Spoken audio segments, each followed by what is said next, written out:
পুজোর মুখে দাঁড়িয়ে এবার একাধিক ট্রেন বাতিলের খবর। নর্দার্ন রেলওয়ের পক্ষ থেকে এমনই ঘোষণা, কিন্তু কেন, তার পেছনে কি কারণ রয়েছে? যেন শোনা যাচ্ছে 68টি ট্রেন এবার বাতিল করেছে, যাও কিনা 30শে সেপ্টেম্বর, আগামী 30শে সেপ্টেম্বর পর্যন্ত এই ট্রেনগুলি বাতিল থাকবে। 24টি ট্রেনের যাত্রাপথ পরিবর্তন করা হচ্ছে। পর্যটকদের কথা মাথায় রেখে কতটা চিন্তা ভাবনা করছে এবার রেলওয়ে কর্তৃপক্ষ, জানবো বিস্তারিত। আমাদের সঙ্গে যুক্ত হয়েছে প্রতিনিধি শেখ মনিরুল। মনিরুল, কি জানতে পারছো? দেখো, উৎসবের মৌসুম বা পুজোর মরশুমের আগেই বড় দুঃসংবাদ দিল ভারতীয় রেল। ভারতীয় রেলের শুধুমাত্র একটি বিভাগ নর্দার্ন রেলওয়ে, তারাই জানিয়েছে যে নর্দার্ন রেলওয়ের আওতায় শুধুমাত্র 68টি ট্রেন কিন্তু ক্যান্সেল করা হয়েছে। জম্মু কাশ্মীরের ভয়াবহ বন্যা এবং ভূমিধস, এই ভূমিধসের জন্যই এই ট্রেনগুলি বাতিল করা হয়েছে। এছাড়াও 24টি ট্রেন, সেই 24টি ট্রেনের কিন্তু যাত্রাপথ ইতিমধ্যেই ঘুরিয়ে দেওয়া হয়েছে।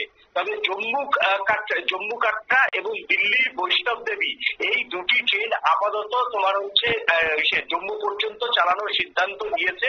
এছাড়াও আগামী 7ই সেপ্টেম্বরের পরে বন্দে ভারত, যে বন্দে ভারতটা কাশ্মীরের পর্যটনের জন্য সব থেকে বেশি আকর্ষণ কেড়েছিল, সেই বন্দে ভারত কবে চালানো হবে তা নিয়ে আগামী 7ই সেপ্টেম্বর রেলওয়ে ম্যানেজাররা তারা বৈঠকে বসবে। অর্থাৎ উত্তর ভারতের যে পর্যটনে একটা বড় কিন্তু ক্ষতির আশঙ্কায়, এইদিকে ট্রেন বাতিলের জন্য মাথায় হাত কিন্তু কলকাতা সহ উত্তর ভারতের যে পর্যটন এজেন্সিগুলি রয়েছে, সেই পর্যটন এজেন্সিগুলি তারা ইতিমধ্যেই বেশ কয়েকজন পর্যটক এজেন্সি যে এই প্রবল বৃষ্টিতে জম্মু কাশ্মীর সহ উত্তর ভারতের বেশিরভাগ জায়গায় ট্যুর সম্ভব নয়, সেটা তারা জানিয়ে দিয়েছে। তারা সমস্ত বুকিং ইতিমধ্যেই বাতিল করা হয়েছে। এছাড়াও পাঞ্জাব এবং হিমাচল প্রদেশ এবং উত্তরাখণ্ডে যে ধরনের ভূমিধস হচ্ছে, সেই ধরনের আগামী দিনে সেখানেও বহু ট্রেন বাতিল করা হতে পারে বলে কিন্তু জানিয়েছে রেল দপ্তর।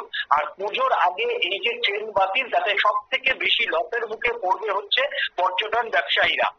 ধন্যবাদ। আপনারা শুনলেন, অর্থাৎ পুজোর ঠিক আগে দুর্ভোগের আশঙ্কা এবার যাত্রীদের, বিশেষ করে যারা পাহাড়ে যেতে চান, যারা এই সময়টাতে ঘুরতে যেতে চান, তাদের ক্ষেত্রে একটা দুর্ভোগ পোহাতে হবে বলে আশঙ্কা প্রকাশ করা হচ্ছে। এবং এই মূল কারণে হচ্ছে প্রাকৃতিক দুর্যোগ। নিয়ে নিচ্ছে ছোট্ট একটি বিজ্ঞাপন বিরতির সঙ্গে থাকুন।